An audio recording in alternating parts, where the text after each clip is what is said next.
Midnight, February 19th, 1989. Los Angeles County Sheriff's deputies reporting for duty on the night shift were briefed about a suspect wanted in a series of armed robberies.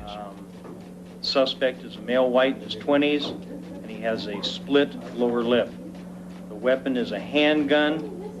The vehicle is a blue Ford Mustang, a fastback. It was sold by the RO to the suspect. The vehicle was, I think, early 70s Mustang, and it was rather unique. You don't see many of them around. Around 2 a.m., Deputy Brian Cunningham was on patrol headed westbound on Somerset Boulevard. I was approaching Downey Avenue when I saw a blue Ford Mustang backed into a parking space near the front door.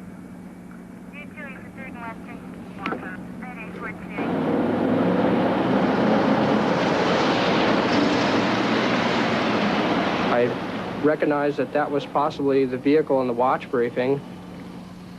I got close enough to the car to make a license plate on it, and then I ran the plate via sheriff's radio. Nora King David. It was moments later that the suspect walked out of the convenience store. We made eye contact momentarily.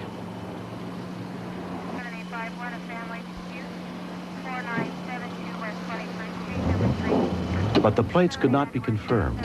Apparently, the information about the vehicle had not been entered into the computer. I followed the Mustang because I intended to stop the vehicle.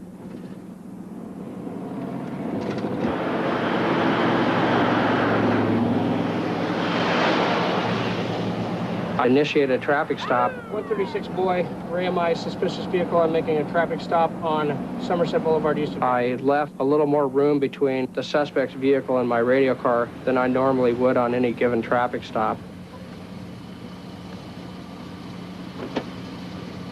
The suspect started yelling at me as though he was trying to taunt me to come up and talk to him.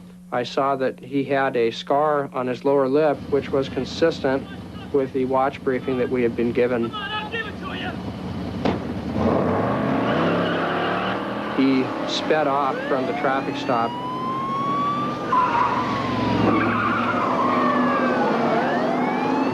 It was very, very clear now that I had something and was putting out over the radio that I was in pursuit.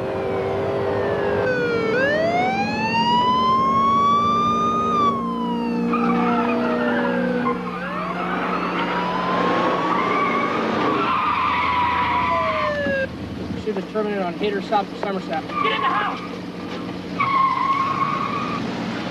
136 boy, I need units free of containment. The female ran into the front door, and the suspect ran behind the house. Deputy Cunningham immediately radioed for backup units to help contain the area.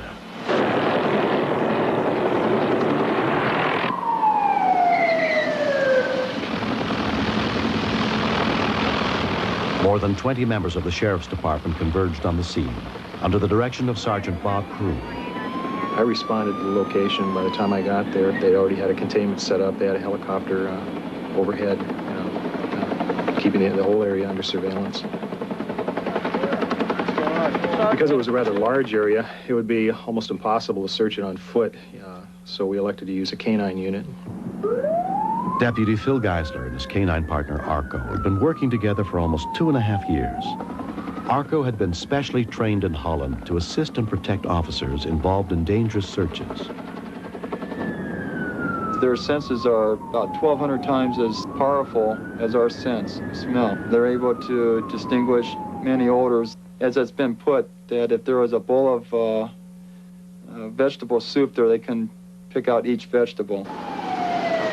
They arrived at the scene around 2:50 a.m.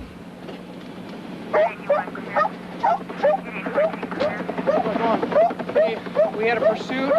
It terminated over here. Deputy Geisler was brought up to date and warned that the suspect was presumed to be armed and dangerous. When I'm doing a search, I know that Arco's going to be the lead man out there. He's going to find the suspect before I will most of the time. Come on, buddy. Boy. What?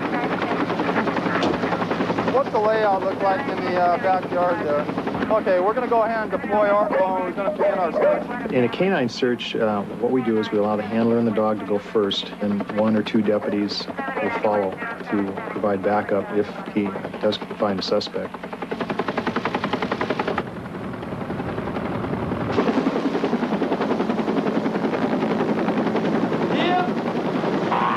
You got a couple of sheds and a trailer, a lot of junk in the backyard for someplace to hide, but Arpo looks like he's on the garage. 10-4. He began working in the yard, attempting to pick up a scent.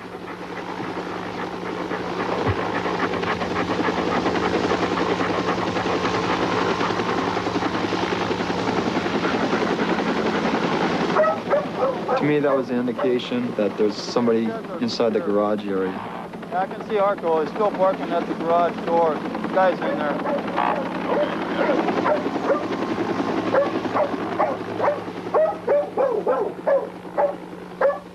Sheriff's Department, come on out. Send a dog in. If you find they'll bite you.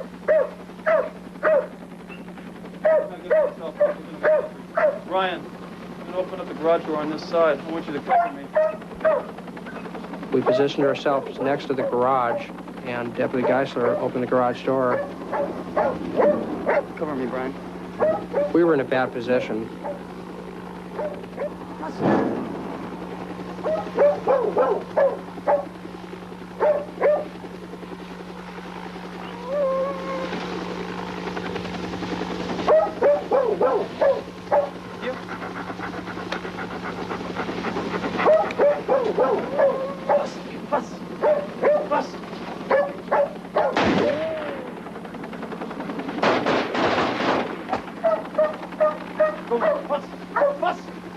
The dog appeared to be confused.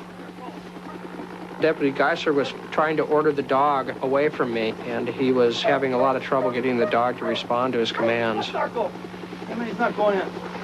There he is. Drop the gun! I said drop it! Follow. Gun's in his hand. When I got to my feet, we began removing pieces of furniture so that we could get access to the suspect, and ordered him to drop the gun. He didn't seem to have enough consciousness to respond to our orders at that time. Yeah, I got him. And we went in and handcuffed him and retrieved the weapon. We called rescue, and the suspect died before the paramedics got there.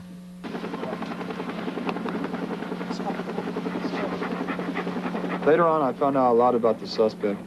Found out that his girlfriend had told deputies that he had just got out of jail.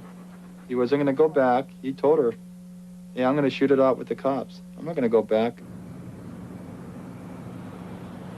As I was driving back to Lakewood Station, I heard licking sounds.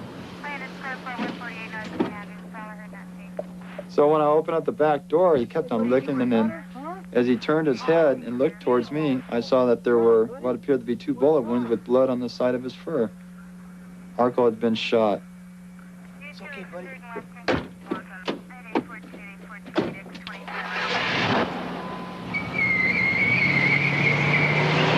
We've been together almost nonstop, 24 hours a day. We've been through a lot. I love the dog just as if he was my, partner or even my kids. Arco was rushed to a nearby animal hospital where he was treated by Dr. David Hogue.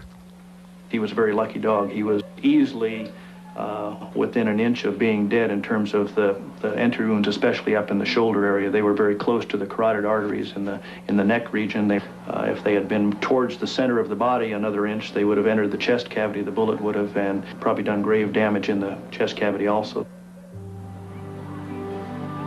After 2 weeks of recuperating, Arco was back on the force with his partner. It proves that a dog can save lives. They're out there, they give it their 110%.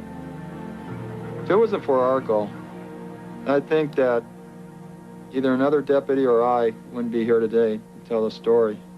On May 15, 1990, the Los Angeles SPCA presented their special Hero Dog Award to Arco, recognizing his bravery in saving his partner's life. At the time of retirement, I do get the benefit of keeping Arco. they give me the option, do you want to keep the dog, or, you know, do we have to give him away? And of course, being my buddy, my partner, and a friend, close to me the way I love my dog, he's going to stay with me. Good boy.